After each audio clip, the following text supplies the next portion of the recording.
Lesson 10 on functions and graphs. In this lesson, we are talking about the domain and the range of a hyperbolic function. Now, the general form of a hyperbolic function is given by y is equal to a divided by x plus p plus q. Now, to find the domain of the hyperbolic function, we say the domain is given by, we say x such that x is an element of all the real numbers and x is not equal to minus p. Why we are saying x is not equal to minus p? It is because if you put minus p on the place of x, you are going to get 0 on the denominator, and automatically that becomes undefined. So this function is undefined at x is equal to minus p. Now, let's look at the range of the hyperbolic function. Now, to find the range of the hyperbolic function, we are going to consider this function. We are going to multiply both sides of this equation by x plus p. Or rather, we can take q to the other side of that equation. We have y minus q is equal to a over x plus p. And we can transpose this to the other side. We have y minus q. Then we have x plus p is equal to a. Then we say x plus p, we divide both sides by y minus q. A over y minus q, like that. Now again, you realize that this is undefined when y is equal to q. So y doesn't have to be equal to q, because if y is q, you have q minus q, that's a 0 on the denominator. You say a divided by 0, that becomes undefined. Therefore, we are going to say y is not equal to q. Now, to write this, we are going to say the range will be y such that y is an element of all the real numbers and y is not equal to q. So that's the range of a hyperbolic function.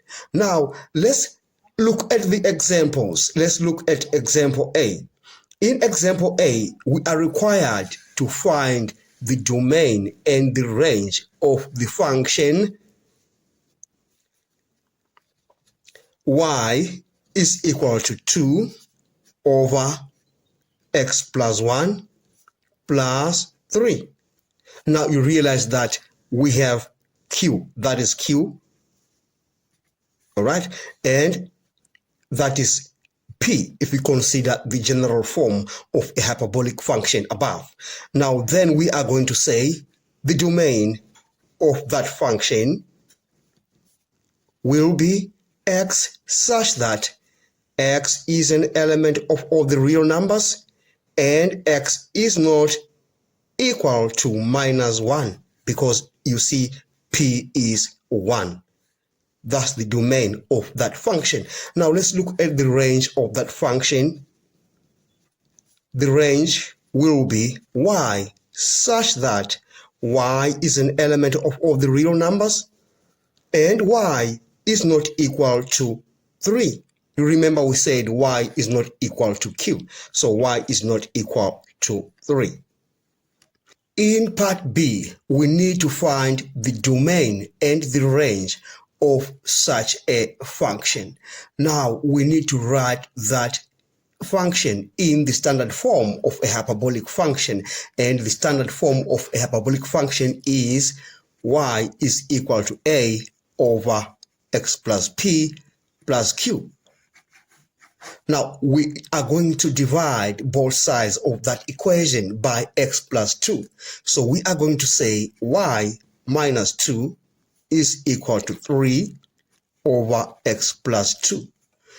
And then we are going to transpose this 2 to the other side of the equation. Then we have y is equal to 3 divided by x plus 2, then plus 2. Now we can find the domain and the range of that function using the results above, then we say the domain of that function is x such that x is an element of all the real numbers and x is not equal to -2. Right here.